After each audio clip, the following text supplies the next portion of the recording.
Assalamualaikum warahmatullahi wabarakatuh. Perkenalkan, nama saya Silviana Ayu Siregar.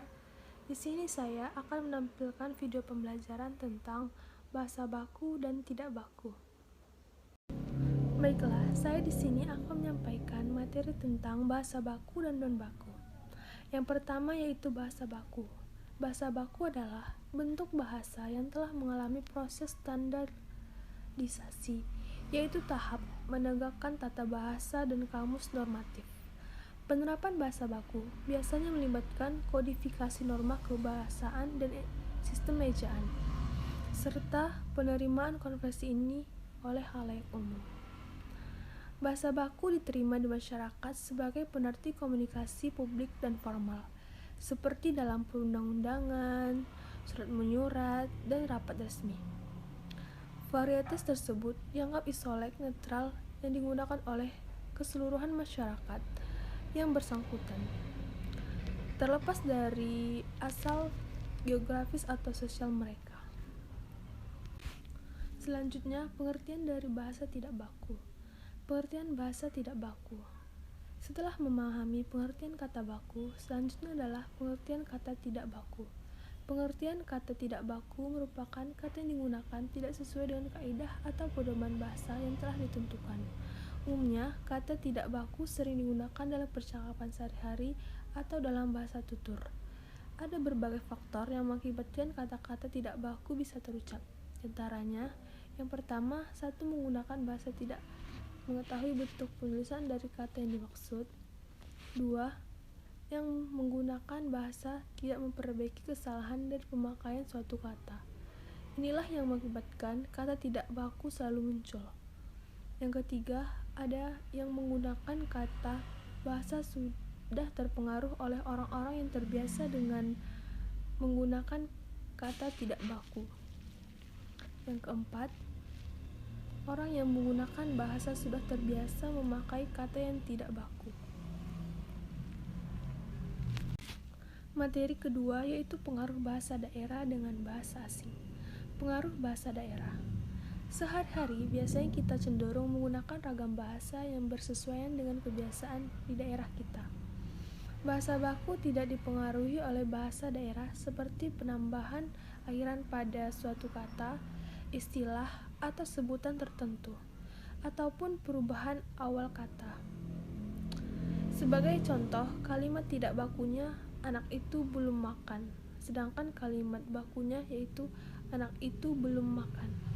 Contoh lain, kalimat tidak bakunya jalan itu berlobang, sedangkan kalimat bakunya yaitu jalan itu berlubang.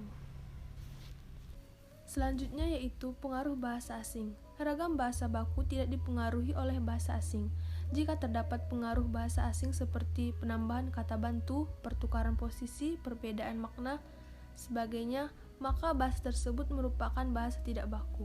Sebagai contoh, kalimat tidak baku dia seorang desain grafis. Di sini dikatakan tidak baku karena ada G di tengah kalimat desain. Dan itu juga merupakan diambil dari bahasa Inggris.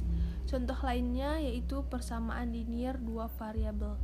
Kalimat ini tidak baku karena seharusnya variabel itu ditulis dengan variabel. Ada beberapa dampak perubahan bahasa daerah terhadap bahasa Indonesia, yaitu yang pertama dampak positifnya. Pertama, bahasa Indonesia memiliki banyak kosakata. Kedua, sebagai kekayaan budaya bangsa Indonesia. Ketiga, sebagai identitas dan ciri khas dari suatu suku dan daerah. Keempat, menimbulkan kekerabatan dalam berkomunikasi. Kemudian, dampak negatifnya yaitu pertama, bahasa daerah yang satu sulit dipahami oleh daerah lain. Kedua, bahasa negara asing yang ingin belajar bahasa Indonesia menjadi kesulitan karena terlalu banyak kosakata. Ketiga, masyarakat menjadi kurang paham dalam menggunakan bahasa Indonesia yang baku karena sudah terbiasa menggunakan bahasa daerah. Keempat, dapat menimbulkan kesalahpahaman ciri dan fungsi bahasa baku. Ciri-ciri bahasa baku. Kaidah kata dalam bahasa baku itu dapat ditandai oleh beberapa ciri, yaitu ciri-ciri umum dan ciri-ciri khusus. Adapun ciri-ciri khusus bahasa Indonesia baku adalah Pertama, menggunakan lafal yang bebas dari ciri-ciri lafal dialek setempat atau ciri-ciri lafal bahasa daerah. Kedua, menggunakan ejaan menurut pedoman umum ejaan bahasa Indonesia yang disempurnakan atau EYD. Ketiga, menggunakan istilah menurut pedoman umum pembentukan istilah bahasa Indonesia. Keempat, menggunakan kosakata menurut Kamus Besar Bahasa Indonesia. Kelima, menggunakan tata bahasa menurut buku tata bahasa baku bahasa Indonesia. Sementara itu, ciri-ciri kata baku secara umum adalah: pertama, tidak dipengaruhi bahasa daerah tertentu. Kedua, tidak dipengaruhi bahasa asing. Ketiga, bukan bahasa percakapan. Keempat, pemakaian imbuhan pada kata bersifat eksplisit. Kelima, pemakaian kata sesuai dengan konteks kalimat. Keenam, kata baku bukan kata rancau. Ketujuh, kata baku tidak menggunakan hiperkorek. Kedelapan, tidak mengandung pleonasme. Ciri-ciri bahasa tidak baku adapun ciri-ciri dari bahasa tidak baku adalah sebagai berikut. Yang pertama, biasanya digunakan dalam bahasa sehari-hari. Kedua, sudah dipengaruhi oleh bahasa asing atau bahasa daerah. Ketiga, sudah dipengaruhi oleh perkembangan zaman. Yang keempat, bentuknya mudah berubah-ubah. Yang kelima, memiliki arti yang sama meskipun terkesan berbeda dengan bahasa baku. Fungsi bahasa baku. Yang pertama yaitu sebagai pemersatu. Fungsi penggunaan kata baku bagi masyarakat Indonesia adalah untuk menghubungkan semua penutur dari berbagai macam bahasa daerah yang berbeda-beda.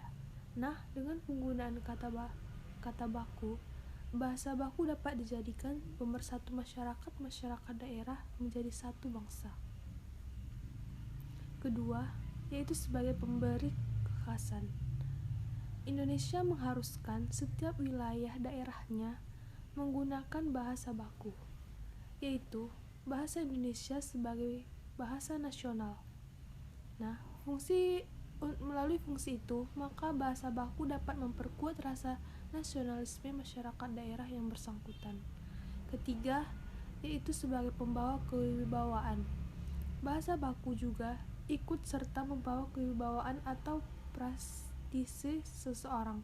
Fungsi pembawa kewibawaan bersangkutan dengan usaha seseorang dalam mencapai kederajatan dengan peradaban yang dikagumi melalui pemerolehan bahasa baku sendiri.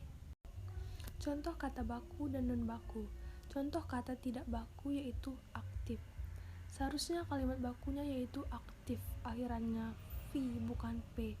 Dan ada lagi apotek. Seharusnya kalimat yang benar atau kalimat yang bakunya yaitu apotek. Sekian video pembelajaran saya tentang bahasa baku dan tidak baku. Apabila ada kekurangan, saya mohon maaf. Kepada Allah saya mohon ampun. Wabillahi taufiq wal hidayah. Assalamualaikum warahmatullahi wabarakatuh.